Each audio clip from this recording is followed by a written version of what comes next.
बहुत अच्छा क्वेश्चन पूछा आपने। आपका सवाल ये था कि जो भी ऑथराइज कैपिटल इंक्रीज होता है ये कैश बाय बैक होता है। 100% ये कैश बाय बैक होता है, लेकिन उसके अंदर दो तीन चीज़ें उसको आप अंडरस्टैंड करें। Authorise capital, issued capital and paid up capital, ये तीन की तीन चीज़ों को हम ऐसे ऐसे अंडरस्टैंड करते हैं। देखिए, मैंने कंपनी खोली, उसके लिए मुझे पैसों की ज़रूरत थी। 5 लाख मैंने डाले, 5 लाख हारून भाई ने डाले, हम लोग ने 10 लाख रुपए एक कंपनी में डाले।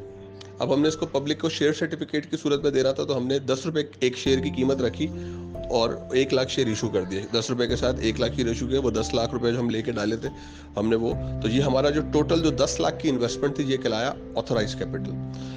हमने क्या किया कि 5 लाख जो 50,000 शेयर थे वो मार्केट कर दिए और 50,000 हमने घर पे ले गए। हमने कहा यार इसको बाद में निकाल रहे हैं, हमें लगता है कंपनी 2 या 3 साल बाद बहुत प्रॉफिटेबल हो जाएगी, तो हम ये 50,000 घर में रखते हैं और 50,000 जो है उसी के साथ जो है, बल्कि 50,000 शेयर 5 लाख से हमारा काम हो जाएगा। अभी जो है ना, हमें जितनी मशीनरी चाहिए, चीज़ें चाहिए, जगह चाहिए, हम ये 5 लाख से कर लेंगे। 5 लाख रखते हैं और आगे जाके फिर देखेंगे। 2 या 3 साल बाद वो 10 रुपए का शेयर जो है वो 20 या 30 रुपए का हो गया। ठीक है, तो उसके बाद जो है वो नए नए इन्वेस्टर्स, नए नए लोग आए कि हमारे को भी यार इसके शेयर्स वगैरह चाहिए, हमारे को भी इस कंपनी में इन्वेस्ट करो, आगे जाके ये 60 रुपए का हो सकता है। तो वो जो शेयर हमने घर में ले जाके रखे थे, वो जो घर में ले जाके हमने रखे थे, हम चाहें तो उसको 50 रुपए, 40 रुपए, 100 रुपए, 10,000 रुपए तक का हम उसको मार्केट कर सकते हैं। वो जो हमारी इन्वेस्टमेंट स्टार्ट में हमने लगाया था, तो 50,000 शेयर हमने मार्केट किया था। वो जो मार्केट हमने किया था वो था हमारा इशूड कैपिटल, जिसे आप पेड अप कैपिटल भी कह सकते हैं, जिसको हमने इशू किया। थे टोटल 1 लाख शेयर 10 रुपए के हिसाब से। 50,000 शेयर हमने मार्केट में इशू कर दिए थे। टोटल ऑथराइज 1 लाख था। वो जो 10 लाख रुपए जो थे वो टोटल ऑथराइज कैपिटल कहलाया। 50,000 शेयर जो थे वो हमने मार्केट किया, वो इशूड कहलाया, और 50,000 हमने अपने पास बैलेंस रखे।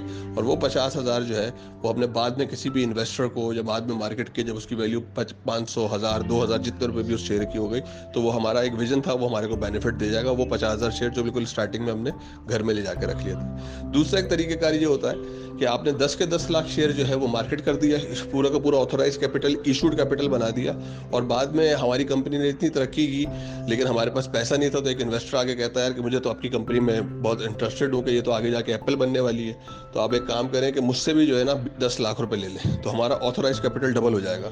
हमारे जो टोटल 1 लाख शेयर थे वो ऑटोमेटिकली 2 लाख हो जाएंगे। ठीक है, तो टोटल जो जो ऑथराइज कैपिटल इंक्रीज होता है वो इन्वेस्टमेंट के जरिए, जो बैक एंड पे जो आपका सवाल था कि बैक बाय कैश होता है, तो 100% उसके बैक के ऊपर कैश आता है, तो इसी वजह से वो ऑथराइज इंक्रीज हो जाता है। देखिए, एग्जाम्पल वही रखते हैं। 1 लाख शेयर थे हमारे, और हमारे पास जो कंपनी का टोटल कैपिटल था, जो मैंने और हारून भाई ने मिलकर कंपनी में डाला था, वो था 10 लाख रुपए। तो देखिए, जब हम कैपिटल की बात करते हैं तो वो कहलाता है ऑथोराइज कैपिटल। हमने जब पैसों की बात की, कंपनी में पैसे कितने पड़े हुए हैं, तो वो कहलाता है ऑथोराइज कैपिटल। पैसे पड़े हुए 10 लाख, लेकिन हम ये पूछें कि इसके अगेंस्ट में शेयर कितने इशू हुए, जो 1 लाख थे 10 रुपए के हिसाब से, क्योंकि हमने 10 रुपए वैल्यू रखी थी तो वो 1 लाख बने, तो वो कहलाता है ऑथोराइज स्टॉक। तो जब हम कैपिटल की, अगर मैं ये पूछूं कि कंपनी में पैसे कितने हैं, तो वो बताएंगे 10 लाख रुपए, तो वो होगा ऑथराइज कैपिटल। अगर मैं ये पूछूं कि कंपनी के स्टॉक्स कितने, कंपनी का शेयर कितने हैं, तो वो पता लगेंगे 1 लाख, तो ये ऑथराइज कैपिटल बन गया और वो ऑथराइज स्टॉक बन गया। अच्छा, आगे चलते हैं। आपने दूसरा क्वेश्चन था treasury stock.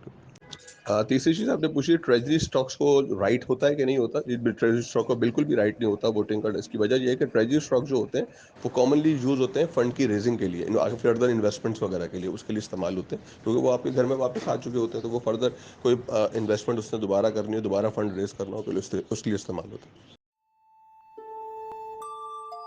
This video clip is compiled and brought to you by Engineer Mehboob. Thank you for visiting the YouTube channel Learn Stock Trading.